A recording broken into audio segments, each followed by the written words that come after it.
going to be, basically too high, and it's going to be a lot of buffering capacity. So you're going to constantly having to be adjusting it, but nothing is obviously going to be a point where it's also very, I would just say unstable. So having that like 20 to 40 ppm seems to be the sweet zone. I think this is, as we draw to a close here, I think this is going to be one of our highest retention. It's funny that you say that, because I was literally going to give you guys a pat on the back as we were closing. I was like, this might be the most important video that we've ever done, because it's like, we're Jug Dealers, we're the podcast you need in your feed, teaching the game like you never seen.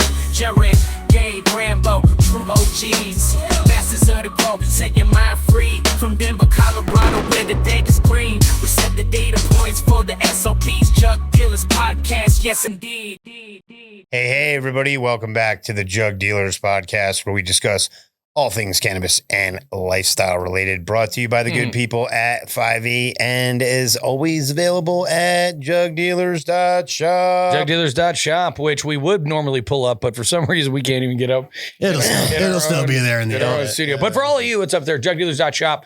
And everybody, we've got a very big announcement. The Jug Club is finally officially open tomorrow, October 1st. You heard it first right here. There's only 100 spots. This is going to be very exclusive. Only 100 spots. Gabe, where can we find it at? You're going to go to jugdealers.net. You're going to click on the Jug Club tab. You're going to sign up. You're going to get your welcome package.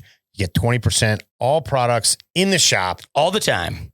You also get, as part of the welcome package, you can see these all access passes. We'll get some close-up shots of it. You also get a very exclusive only Jug Club member pins that we're going to send out as well. It's all exclusive stuff. Cannot buy it anywhere. Can't get it any other way but the Jug Club.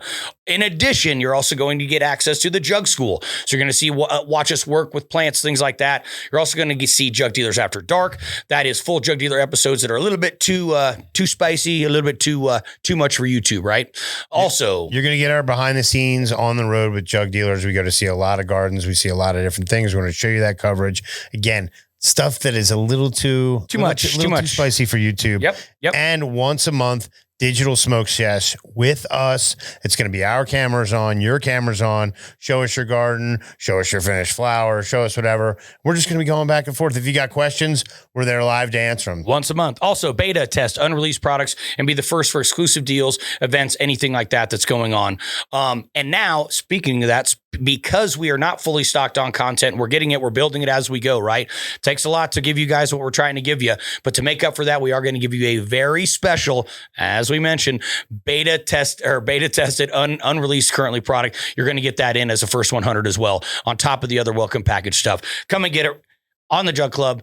Here we go. Back to the show. We're back in the studio. I'm actually very excited with this one. It's kind of funny. I can't believe it took us this long. It took us a long time to get this, because sometimes I feel like, and I'm going to actually shout out, my friends there at the Canna Club in South Africa, there in Plet Bay, and my very good friend Herman, and what he said. One of the things I came back from South Africa, and in that simplicity is the epitome of sophistication. And in a weird way, this particular topic rolls into that, right? It's right in front of your face. Yeah, it's the low-hanging fruit. Everybody overlooks it. It's funny because I was making the Jug Dealer calls. Right. You might get a call from me. And I was making the Jug Dealer calls, and I left a message for Gershon last week, and he called back. He had some questions about pH, and I said, you know what, dude? I literally just wrote an episode about pH, because I was like, there you go. It's like I said, I can't believe it took us so long to. You know what sparked me on it was, I was like, you know what?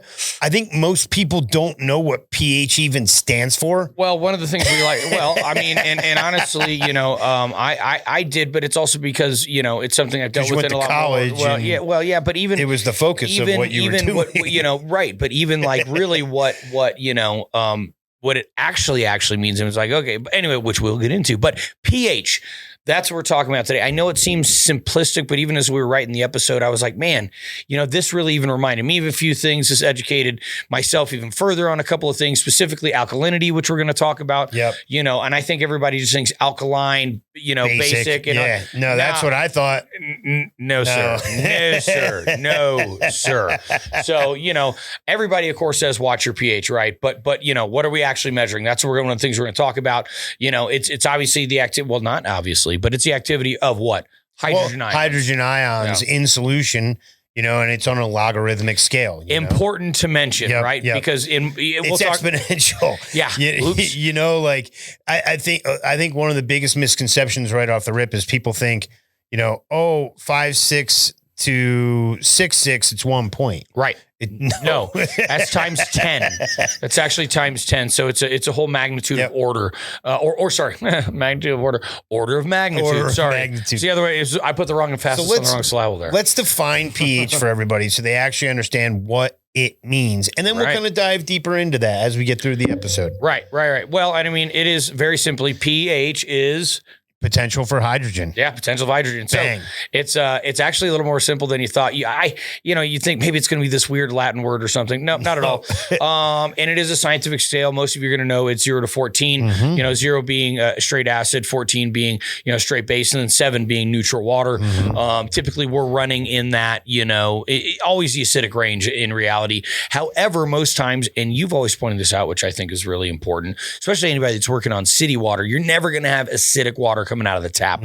Why? Because city water is actually a pH upping it into a basic zone so that it doesn't erode the pipes. Yeah. So it's normally, like I say to folks, it's going to be 7.2 or above, and that's because it's going like Jay just said, it's going to corrode your pipes. And I will say most nutrient companies, doesn't matter if it's ours or anybody else's, they all have scientists who use this as their baseline because they assume that most people are using some type of tap water that's been through a treatment plant. So in that respect, a lot of these products, they're pH buffered for that. Well, reason. right. And when they say pH perfect, they are making this assumption that 7.2 to 7.4. A lot of times, and you'll see it sometimes because let's say, you've been through the RO filter, your starting water 6.5. Well, then all of a sudden the juice that you thought you were mixing at 5.8, well, now it's 4.8 and you need to add pH up. But the reality is, like I say to folks, if you're using city water, you really shouldn't need pH up ever. Maybe you need a little bit of pH down. Yeah. Because if you're at 7.4, assuming that 7.2 would be the starting point, then your juice will probably be at 6.0 when you mix it. Sure. You want it down at 5.8, a little kiss. But at the same time, I mean, even with water here in Colorado, I'd oftentimes end up in the 4.8 to 5.2 range and have to use pH up. But then from there was a natural drift up, which we're going to talk about drift and everything else as well. So, which again, one of the things I'll say, and I'll say this right off the rip so I don't forget it all. Best $500 I ever spent in my entire life. Everybody listen up here real quick. Best $500 I ever spent was an auto pH doser. Having that stability, the reality is a plant can react. There is buffering capacity in the substrate. So you're saying at pH that you have a meter in there that measures it. And if there is drift, it injects just a little. That's it. Yep. Just a little kiss. Yep. Yep, exactly. That's a nice feature, buddy. It is. And so it was the Blue Lab one, but there's many other ones out there. Now, this is a great tip because for me, I'm the type of person where I mix my juice. I use it in a commercial facility, like my batch tank size. You mix it. This is a great tip for the guy. Recirculators. Maybe some of the Autopop guys. You took it right out of my mouth. Some of the guys, but if you have a system where you're making a reservoir and it's going to sit there for 5 days, which 5, 7, 9, great. That's a great way to do things. I've done it for many years. What Jay just said is the cheat code. That is a great cheat code. And here's the thing, and I think I mentioned this on the show sometime before, but even Blue Lab did a cool study long ago that actually had a non pH control group, and then had 4, 5, 6, 7, 8, all the way up to 9, and had those very strictly held at 9. And even the most extremes 4 and 9 outperformed the non-pH control group because the plant is able to adapt over time. Now, if you give it 9 today and 4 tomorrow and 8 the next day and everything else, well, it can't keep up like that.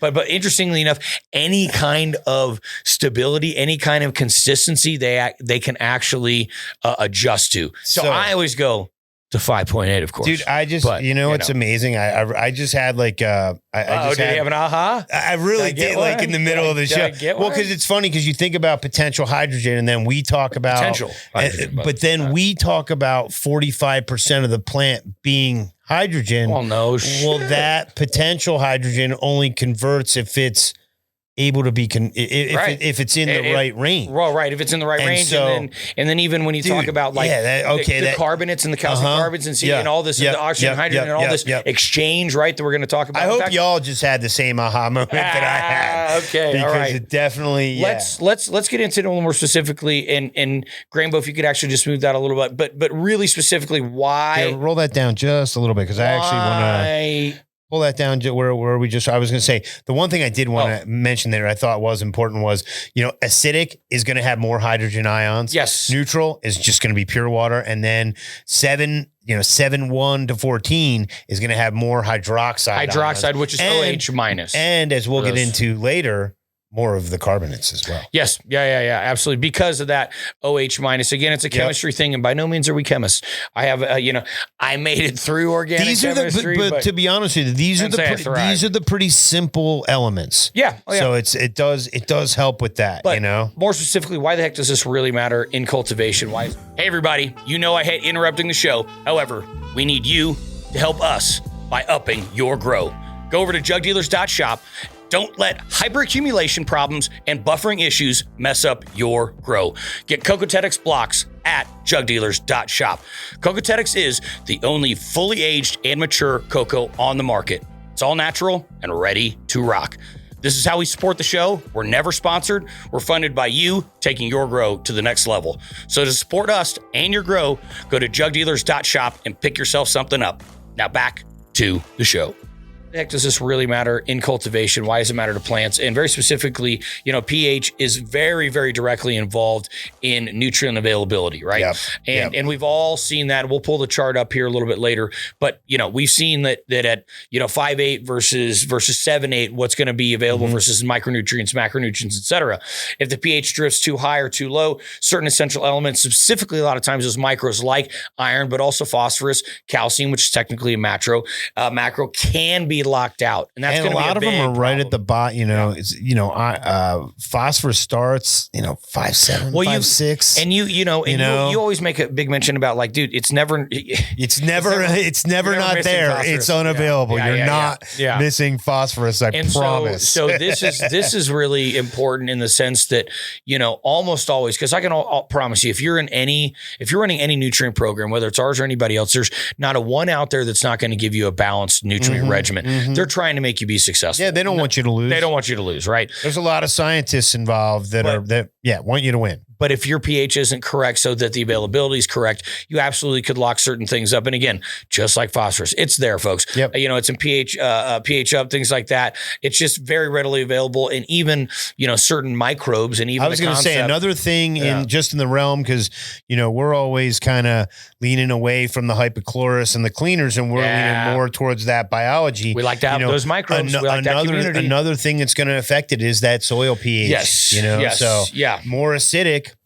They're not going to like. They're not. Well, exactly. Like and all of a sudden, if you don't have the proper pH for the right kind of microbes, right? Yep. Because you're wanting that proliferation of the good microbes, right? Yep. There's a lot of different microbes, but there's good ones and there's bad ones. What happens if we're at an incorrect pH and it's forcing out because it's not an advantageous pH for good microbes? Well, what's that going to allow for?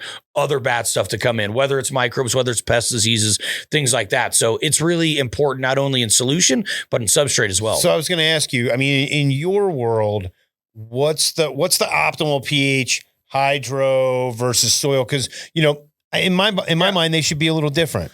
Well, yeah, no, they are. And flat out, hydro is more of that. And by the way, hydro is going to be anything that's non-soil based. So even cocoa, passive hydro, away, like we like to say. Hydro, right? Yeah. Drained away hydro, whatever. The DWC, air pots, they're gonna qualify in this range. Let's say normal rock wool. I would say as little as 5.5, 5.6. Yep. For that's hydro. early on. That's early on, and then even in cocoa, usually versus a pure hydro, like let's say. Rock wool, I'm always going a couple points lower. So let's say if it's 5.5, I'm doing 5.7 in cocoa, and then I'm probably doing like 5.8, even up to 6 in soil and peat. Now, granted, like we said, that's just a little bit. Well, that 0.1 is actually 1. You know what I mean? Or sorry, it would actually be Yeah, it would be times 1. So it's not that full order of magnitude because that whole jump 1, that 5 to 6, but that 0.1 is actually a much bigger jump than 0.1. It's actually a full one, right?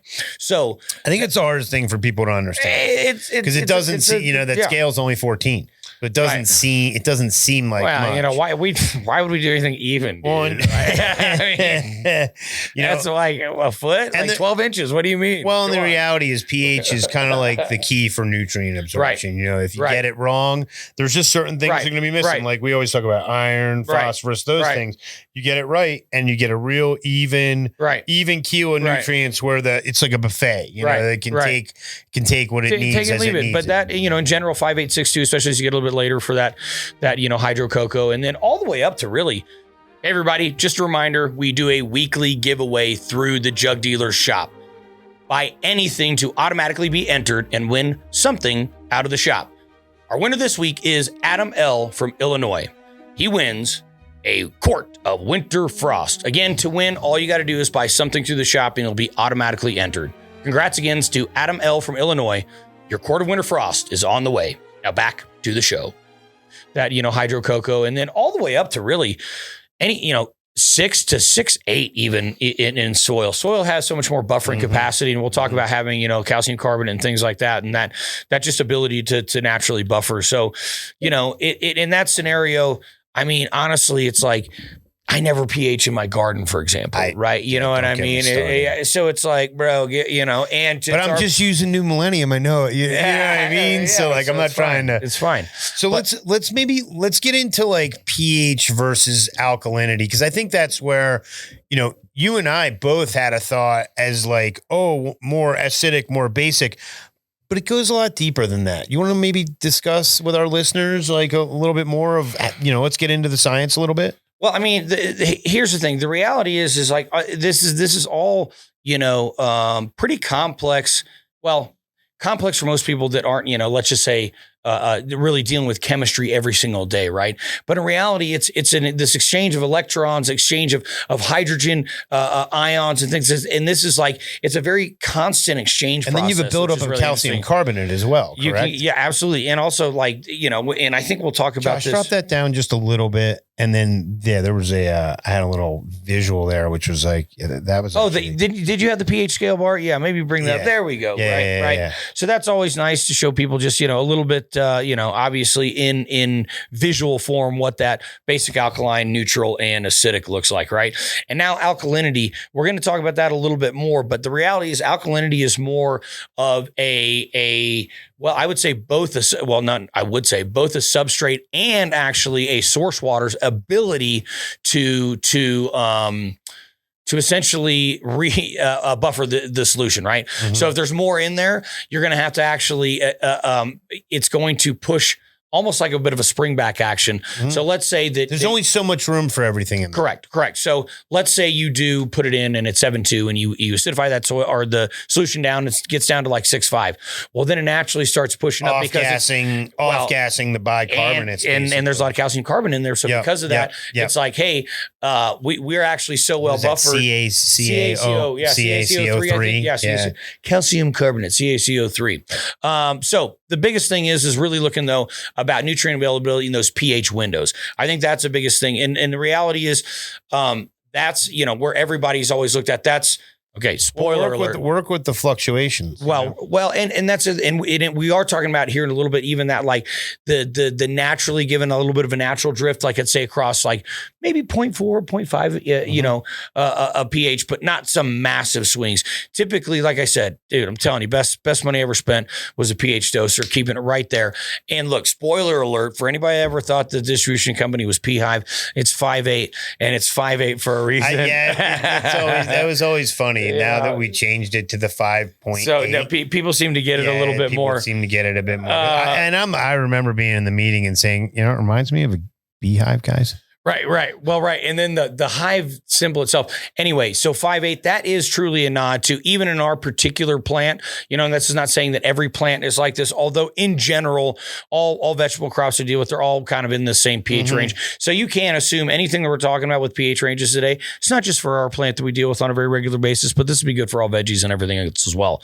Bottom line though, pH is that gatekeeper, right? It's a gatekeeper for nutrient uptake. The stuff can be there, but if the nutrients aren't right, it's not going to be able to uptake it, and that's what's really going to be a problem, right? Yeah. So let's talk about a little bit of these optimal root zone targets. Josh, if you can put that up a little bit. So as we said, all the way down to 5.6 or so for hydro recirculating, and then for soilless peat soil all the way up to 6.8, as low as 6.2. But for some of these particular ones, the big ones, is the iron, manganese, zinc, and copper. They're more available at some of those lower pHs. Yep. And again, you got to find the sweet spot, because you have things like this, and then you have things like phosphorus that lock up in that 5.6. So, really it's kind of, that's why we say 5.8 is such a great place. Calcium, magnesium, they're happier in the mid 6s. Right. You know what I mean? So, and a lot of times towards the end of the cycle, you'll see me and I'll run my pH 6.1, 6.2 late in the cycle. And again, that's one of those things. Well, I think the thing that's, and again, if you go back to my biggest takeaway from you, is the calcium taken up in the transpiration stream. Well, that's affected by pH as well. 100%. Well, that's what's interesting too, right?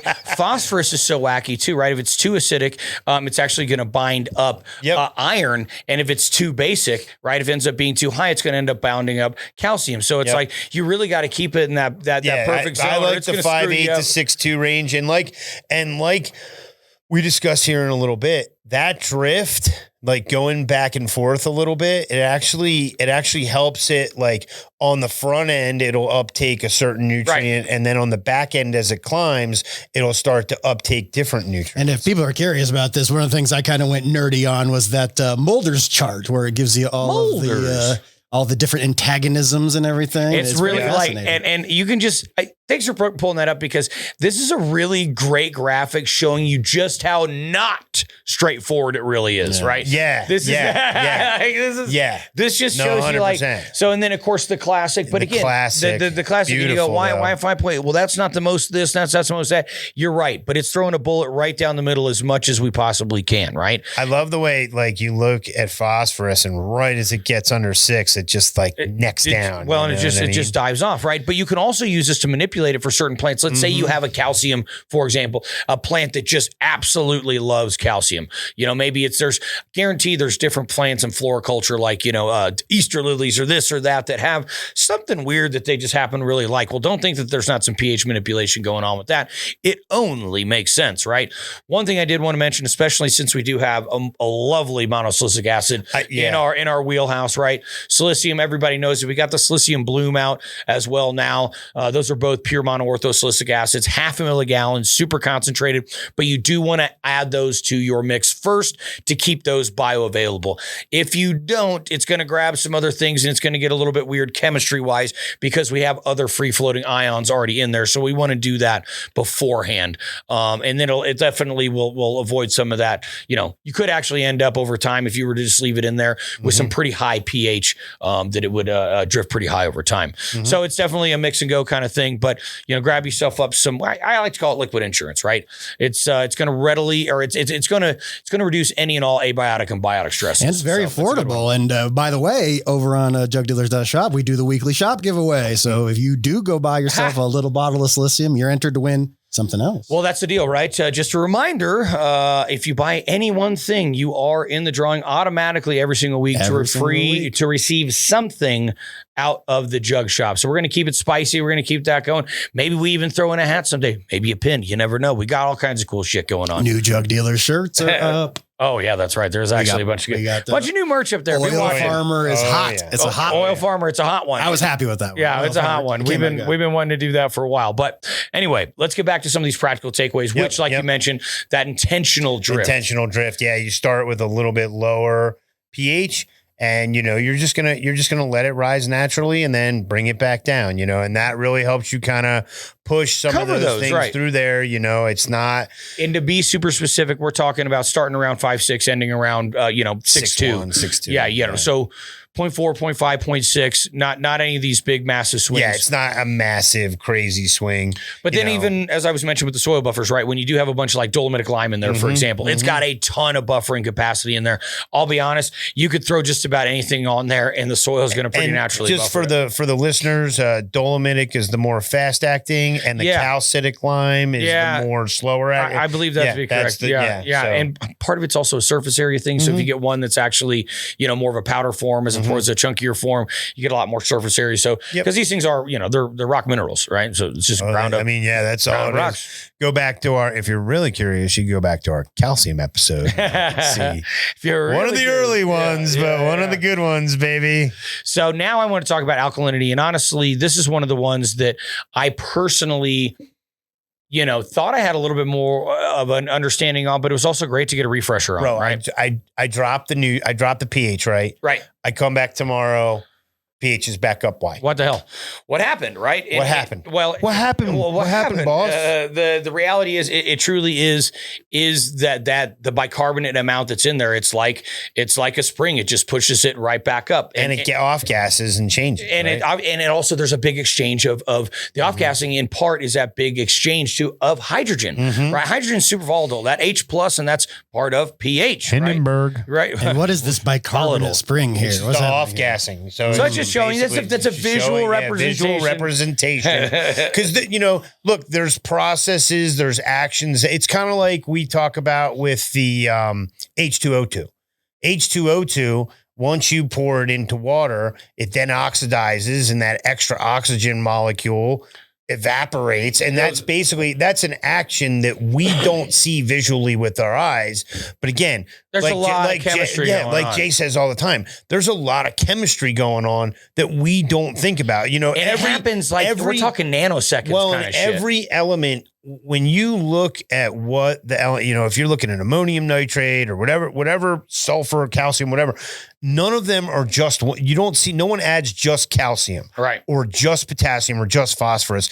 It's bonded with something else. Right. And as soon as you put it to water, molecules, all of a sudden there's reactions with these different things to remind happening. people, even what a salt by definition is any molecule that readily disassociates in water into its ionic forms. I learned that from Jay. So NaCl, Na plus Cl minus, right? That's what we know as table salt, but that's really what's going on, right? So keep in mind too. I appreciate that you keep it simple for the listener. Well, I mean, that's what we're here. It's important because these can be complex. Sometimes as much as I'm the co-host, I'm sometimes the listener. These can be complex, but the real point is when you do have bicarbonate, like we talked about, in your solution, what's happening is you're not neutralizing that water by changing that pH. You're just nudging it temporarily. Yeah, and if there's a lot of bicarbonate in there, it's going to have the strength to push it right back to that original pH, hence the buffering. Because buffering is basically the ability to pull the pH back from where you've moved it to. So you took it from here, you moved it up here. And a lot of times people have like air stones in there. Sure. They have pumps and they're agitating,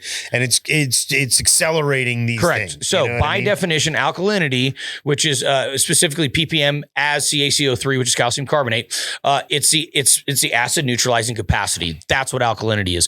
For whatever reason, I don't know, man. It always sounded like salt or almost alkalinity, salinity. We're coming for you, dry cure episode. We're coming. We're coming for the dry cure episode. We're close to 90,000. Yeah, we're so lock it in. For me, I was always like, I don't know, some of these entity, and by the way, all these terms they're all conventions of if you never knew what the molecule was, but you knew what the word was, you could take that word because it's a word convention and then build the molecule.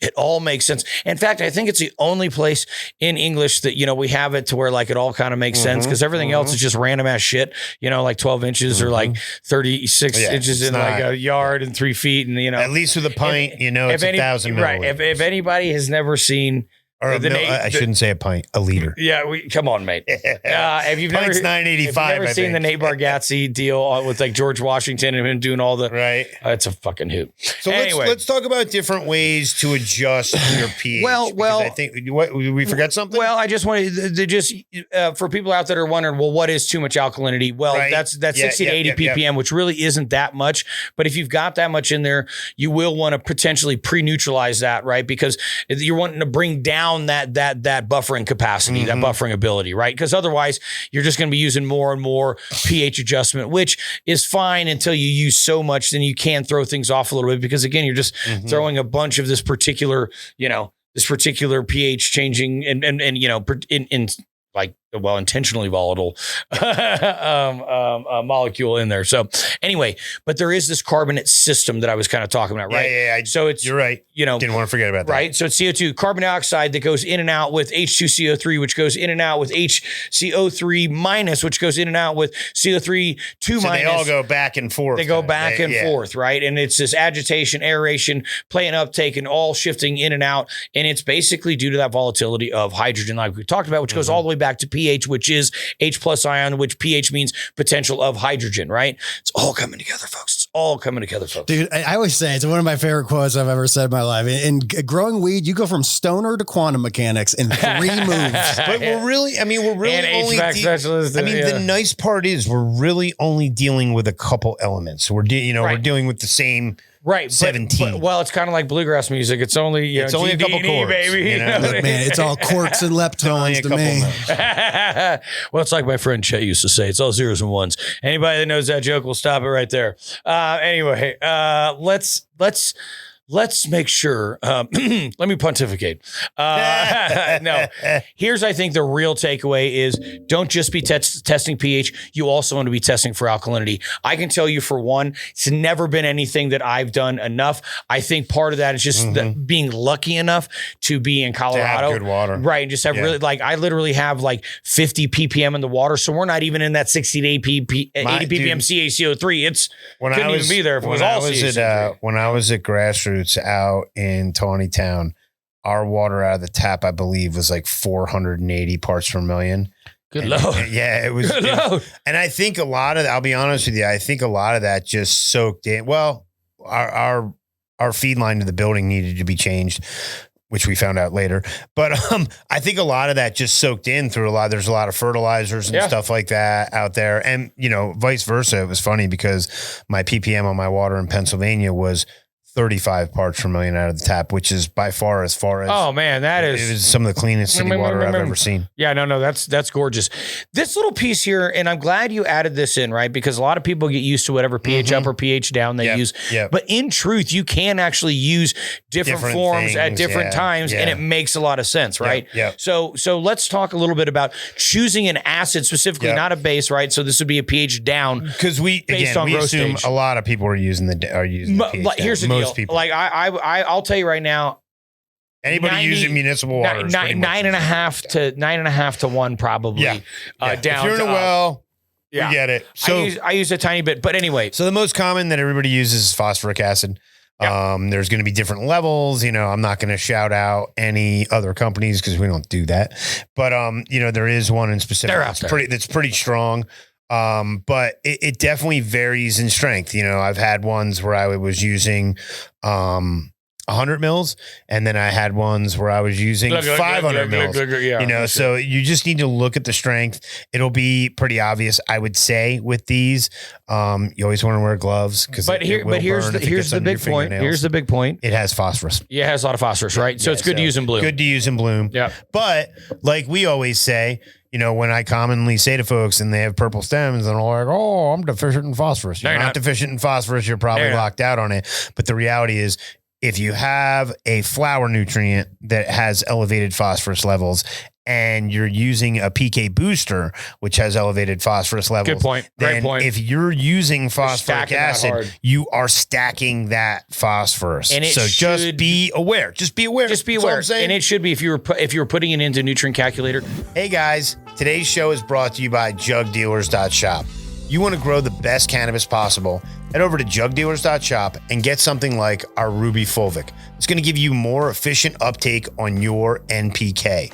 You could also try our Winter Frost to increase secondary metabolite uptake and improve your cultivar's flavor and phenotypic expression. Or finally, grab some cocoa blocks to save time and money. This is how you can support the show, and it keeps us going. We're never sponsored. We're 100% funded by you taking your garden to the next level. Head over to jugdealers.shop and get something to help your cultivation thrive. Now, back to the show. Phosphorus. And just be aware. Just be aware. Just be That's all aware. I'm saying. And it should be, if you're putting it into nutrient calculator, that should be added in as a part 100%. of the nutrient charge. If you're putting in a decent amount of it, then just understand that your pH level is probably a little bit higher. And maybe lower your bloom booster a little bit. You know Again, what I mean? it's part of the stack, right? Here's a good one. I don't really use it that much, but I thought this was a great idea. I love that it was brought Nitric acid. Nitric acid. It makes a lot of sense, right? So you're talking NO3 minus, right? Which is readily available nitrogen. Yep. Great. Hello. Great in veg. So, right? So great in veg, but also watch your total N. Yeah. So I think a lot of people too, where you will see this. And then is hyper available. Well, here's where you do see it. You see it in like cal nitrate, right? Yeah. Like, so you'll see that in like a standard cal mag, right? Yeah. And you'll see, and that's why a lot of people, here's where they screw up though. The bonded nutrients like we were just talking and here's about. where they screw up though too, is they'll end up with too much dang nitrogen because they got all this additional readily available nitrogen. Because why? Yeah. Did you use that cal mag? You know what I mean? Yeah. That whole, it's like, did you mean, did you put more nitrogen on there? Yeah. Oh, so anyway, I did think that was a good one to bring up as well. Now the next one, sulfuric acid, that was another one I was like, and you're going to be using that pretty light. You know, it's going to be a SO4 minus, and it's going to be cheap. You know, it's pretty cheap. It's pretty effective. Sulfur's always good for the terps. Just watch out on the sulfates. Yep, because again, sulfur is a part of those aromatic rings, right? So it is something that is good, and again, kind of interesting to use at certain times, or maybe even use one and the other over time. I mean, I don't know. This is something that, quite honestly, I've always just been phosphoric acid almost across the board, or back in the day going real, like when I was using soil citric acid, which is the last one that we have. But you're talking, you got to use a lot of that. But what I will say is, for the greenies, microbes don't mind. It's all honestly, you can go get yourself some lemons. Yeah, like literally. Straight up citric acid. You can go get yourself some lemons. Well, squeeze and it right same in thing, there. even vinegar or something like that, right? Too, you know. But again, it is. I've done the lemon. Yeah. So it does break down by microbials as well. You do get a pretty quick pH rebound, which is one of the big deals about it as well. But one thing we like to mention to people: always remember to add proper acid to your water and not water to your wear acid. the proper PPE, gloves, goggles, and make sure you're properly ventilated. All right. Moving on. Let's talk a little bit more about the chemistry, because obviously with cocoa and hydro, like we're talking about, a little bit different. Yep. A little bit different. Yep. And those targets being that 5.6 to 5.2, we do have some cation exchange and, or cation exchange capacity and exchange drift, right? Yep. Fresh cocoa versus aged cocoa, which, let's take a little bit of a chance to shout out our Scietetics, which is fully aged and fully mature. And that's why it's actually has that better cation exchange capacity and is readily more available to exchange it. Because sometimes when it's too high of a cation exchange, and that's with young cocoa, it's a hyper accumulator. And that's why things happen with hyperaccumulation. And that's why even back in the day, people always said, hey, if you're using cocoa, here's your bottle of CalMag. Make sure and basically, pre-treat that. Well, then we realized, hey, make sure you get a buffered cocoa. Well, then it was like, well, what's it buffered with, right? And so it's been this whole like, go check out our cocoa episode. We actually did a whole breakdown on this. Hey. But anyway, it does matter. It matters this potassium versus calcium, magnesium, kind of that ratio and exchange. And just, again, nudging this pH up and down, versus what you're giving it, also then what's in the substrate, because both are going to matter, as we were talking about before. And then of course, nitrogen forms, they matter big time. Nitrate uptake tends to make rhizosphere a little bit more basic, believe it or not, which is kind of interesting. But again, it's a chemistry thing. Well, right? the ammonium will actually make it a little bit more acidic too. So correct. Depending on the form of nitrogen you're running through there, you'll see certain drifts, you'll see certain certain things happen. Well, and again, that's certain reactions. Well, certain reactions, right? Because of, and again, going back to what is pH, it's H plus, how much is in there free floating, right? Mm-hmm. So if it's more caught up like in OH minus, which would be basic, it's going to have less free floating hydrogen ions, or, so, hey, this is where we're at. We're really trying to wrap this thing, just wrap it all in a big Let's bow. talk about the optimal soil peat. As far as where you really want to be, we see it as like 6.2, 6.8. You can add some dolomitic lime, that it's going to add some magnesium, like we said, some calcitic lime. It's going to add calcium, finer grind, faster reaction. A lot of that stuff. That's the way you're going to be controlling some of those pHs, and then you're going to be using organic acids and microbes. Yep. Those good old trichoderma bacillus. We talked about both of those. Chelated, obviously, some people are like, of course, all the nutrients are chelated, but it's still. Well, what they're also going to do is they're going to locally acidify that. Not only when we say locally acidify, I mean like right there at the rhizo sheath, right? So that again, that pH is proper for that immediate uptake, but also it's going to naturally chelate those nutrients and just make it more available for uptake. Now, one thing I did want to mention that people always ask this, and I feel like in a lot of ways I've never had the greatest answer. Why do you add silica first? Whether it's a monosilicic acid like our Slicium or something else, like really, truly, why do you? And I'm going to tell you right here, everybody ready? Get your pens and paper out. It's actually not that complicated. Here we go. But basically dumping silica into an acidic concentrated feed. So we know that it's gone acidic, right? Because what we're talking about, and I have been this whole time, as you put in those nutrient concentrates and it brings that pH down, right? So that can actually polymerize it and making it less bioavailable and spike the pH. So it's when you've put all that extra stuff in there and then it's a lower pH, and this is what we've been talking about, reactivity and pH and everything else. That's specifically why the silica and how the silica is reacting to make it less bioavailable. So that's why we want to do it at a higher pH without a bunch of stuff in there yet. There's your answer, folks. Bill always used to refer to, he would be like, if you notice when you pour in the silica, you let it mix for like a couple minutes. Like when you put your hand in the water, like the water's like almost slippery. Yeah, it's like slimy, but not. It's not slimy, but there's a certain tension. Yeah, sheen. Yeah, water tension. Yeah. So let's, you bring up a really good point, and I think it's something we definitely want to cover, but let's talk about mixing and the order of operations. This is another thing that comes up. Why it's important. This comes up at time. One little note that, and we don't necessarily have a graphic, but I will mention it. Of course, you're going to have different drift times with soil, with cocoa, with peat, with hydro, and depending on what your original source water is, depending how much liquid nutrients you're putting in there. There's so many. We kind of wanted to put a chart up there, but honestly, it's so it could be so many different things. Graphic. Yeah, it's a hard graphic, but there will be different times. That's one thing I wanted to mention. And the one thing I would encourage everyone to do, if you have the time and you're hand mixing, is when you pour in the silica, give it a second. Give it a second. Give it a minute or two. Let it do the thing. And that wasn't a bad graphic, Josh. We can pull that back up. When you pour in the CalMag, give it a second. The biggest thing with CalMag, or if you're not using CalMag and just your A base part and your CalMag, they're going to have a lot of your micros. They're going to have your iron. They're going to have your stuff like that. Yep. So that's why that's why there's a base A. It doesn't matter whose line you're using. That's why there's a first part and a second part, because the first part is generally going to have the nitrogen. It's going to have the micros. It's going to have stuff like that. And then the B part regardless of whether you call grow, micro, bloom, or foundation production development. Yep. Same but different. You know what I mean? So mixing order for folks. You got treated water.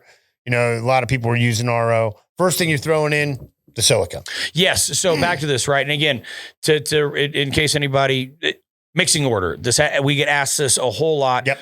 We already established silica first. Why? We already said why. We wanted a higher pH, and we don't want these concentrates running around in there, things that it can react with, right? So from there, CalMag. If you're using it. You don't have to use it, folks. I'll be honest with you, man. I in the 7 years that I've been using New Millennium, I've never used CalMag. I own a shirt that says more CalMag, like derogatorily. Right. You know, and F CalMag. Yeah, but yeah. do buy Scietetics Mag Cal. Yeah, hey, look for the Mag Cal. I F with. Under LEDs, there definitely seems here's the thing. to be elevated and I will say certain lines have left out certain calcium. Like if it's not a plant specific line like ours is, if you have something that's more of a bought recipe that's been brought into this realm or this plant, you may have something that doesn't have quite enough calcium, or you might have a rare one that just is really calcium hungry. But I'll say, first off, buy our CalMag, support our family. Second off, it is the strongest CalMag on the market. It is the heaviest bottle. A gallon weighs 12 pounds. So if there's gallon of water, 4 pounds of stuff pounds thrown in there. Like I swear to God, you pick it up and you're like, oh my God, this is crazy. So where literally it's used at 1 to 2 mils a gallon as opposed to 3 to 5 mils a gallon for your standard CalMags on the market. But let's not get too far off. Okay, number 1 silica, number 2 CalMag. Now number 3 is when you're going to be putting in your bases. And we always like to say, well, they say A and B for a reason. They say 1 and 2 for a reason. Yep. Typically, we like to say A first, B second. So for us, that would be foundation first, and then to be development if it was veg, and then production if it were flower. Again, same but different. And that's all the Scietetics line, not the NewMill line. That's correct. For New Millennium, it would be summer would be the veg, equinox would be your micro, and then autumn would be your flower, and then your illustrious finisher, the winter.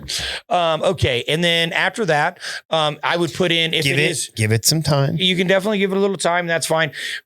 At this point, if you're not doing any additives, this is a point where you're going to check your EC, you're going to adjust your pH, and you're going to run it. Reality is, if you're doing a bloom booster, if you're doing lightning start, if you're doing anything else like that, if you're doing ruby fulvic, that's all going to come at this point. If you're part of the club and you're doing thunder bloom, it's going to be at this point. We love you. Yeah. It's going to be at this point. Jug Club so members. After your bases, it's going to be all your other additives.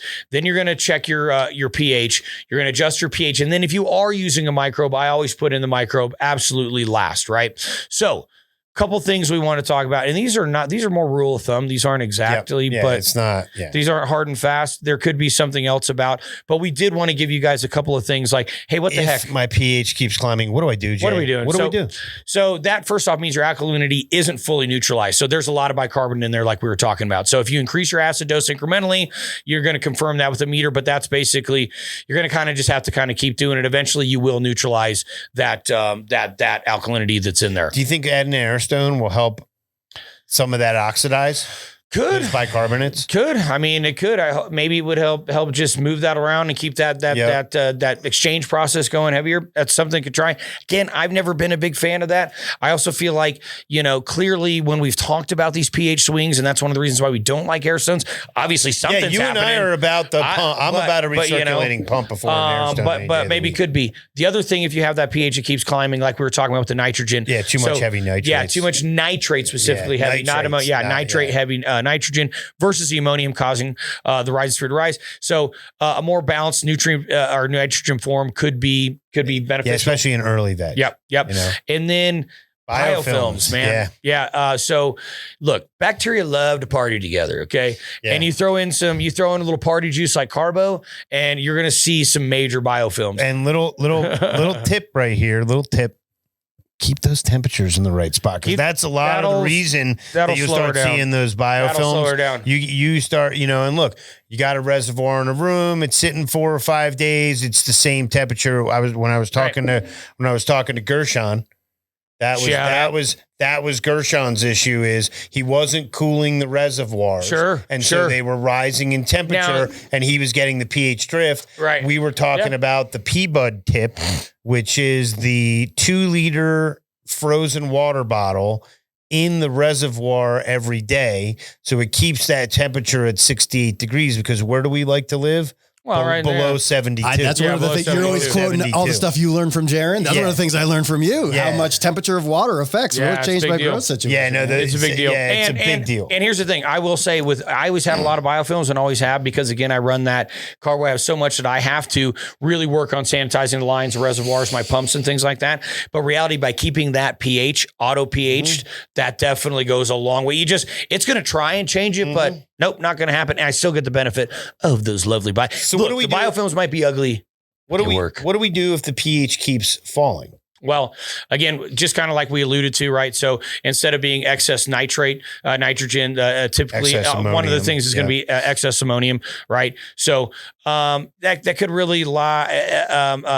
It could actually add to a lot of root issues because you're ending up with some messed up respirations within the root zone, right? Yep. High microbial respiration, which means they're just it's things are not in balance. Yeah, things are not in balance, right? Things are not in balance.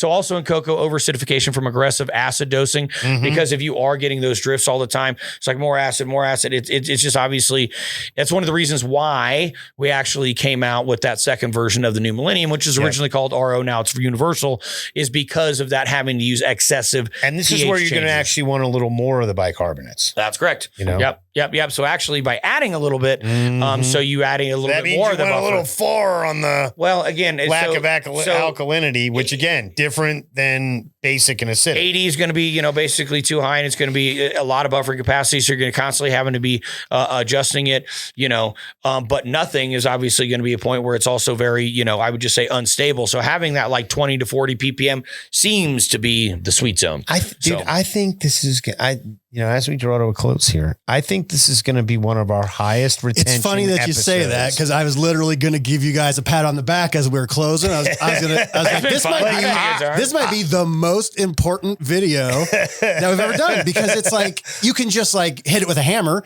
and like everything's a hammer. But when you actually understand what's going on under the hood, and you can start, I know people are going to be like, oh, the certain kind of pH in the we're going to break the algorithm with this. I agree. I think this is one of the best episodes in a minute, boys. Good job. I hope our professions come to truth. Watch 3,000 views. I will say, guys, everybody thanks for sticking with us. Man. We really appreciate it. It's been a great ride. We're going to continue doing this. This has been a really good one, and I think this is truly one. And this is really always our goal. Super applicable. You can turn that phone off, shut your computer, whatever, and go right into your grow room. And this is applicable. Well, and people stuff, say guys. like they'll talk about like, oh, it hurts your CEC, and it's like what do you know about cations? And now you know a little bit more than you did. A little bit more before you started. Guys, thank you so much. Appreciate it. Had a blast today. Until next time from the Jug Den, we'll see you soon. Peace. The Jug Club is finally officially open tomorrow, October 1st. And I did want to let you know there are only 100 spots and no more. We've been, we really wanted to make this an exclusive thing. So there's 100, no more. Gabe, where can they get this done? Where can they find it? You're going to go to jugdealers.net. You're going to click on the Jug Club tab, sign up. You're going to get your welcome package. What are they going to get though? Well, the welcome package, first off, what do you have hanging around your neck real quick there? And we will give you guys some more two sides. He's showing the close-up. one side. I gotta throw it out to the crew that put it together, Sammy and Josh. They did a great job on the design here. These are all going to be signed by us. Yep. I took number 710. Even though You already we're took only number gonna have 710. So these are your all access Jug Club passes. Gives your Juggernaut number. We do have an exclusive pin that's going to go out. You guys did a bang up job on this. I've told everybody I've talked to on the phone, I had zero to do with the Jug Club part of things. I'm along for the ride on that. And you guys did the best job on this. Thank you very much. And obviously, it's not just those things. You obviously also get access to the Jug School that we've been talking about. You get to watch us work with the plants. You get to see Jug Dealers After Dark, which is more full-time episodes that, are a little bit too much for YouTube sometimes, right? A little too dear tay, if you will. You're going to get some behind-the-scenes coverage on the road with the Jug Dealers. Yes, sir. We get to see a lot of grows and stuff like that. We have the camera with us a lot of times. We're going to show you some of that behind-the-scenes footage, some of the stuff that's a little too spicy. A little too spicy, right? For YouTube. Also, very exclusive, we're going to do a once-a-month digital smoke sesh with only our club members. Yep. Your cam's on, our cam's on. Show us your grow. We're going to be working with you guys one-on-one, looking show us right your you can show us your finished flower. Like Absolutely. If you got some extract, whatever you got, we'll be sharing and caring. Last but not least, you can also beta test unreleased products and be the first for exclusive deals, different events we may be putting on, things like that. We did want to let you know, too, it's not fully stocked with content yet, but we felt like we had waited too long. We got all the gear in. We figured we were ready. That content is going to be continuing to be growing as we're moving around, as we're doing our thing. But to make up for that, you do get a very, very special gift. That first 100, everybody gets an unreleased product that is determined, but I'm not going to let you know. It's going to be a surprise. I want you guys to be unveiling all this and showing us all as you get the packages. So again, big surprise, or big announcement, I should say. Much more like a big announcement. Thank you guys.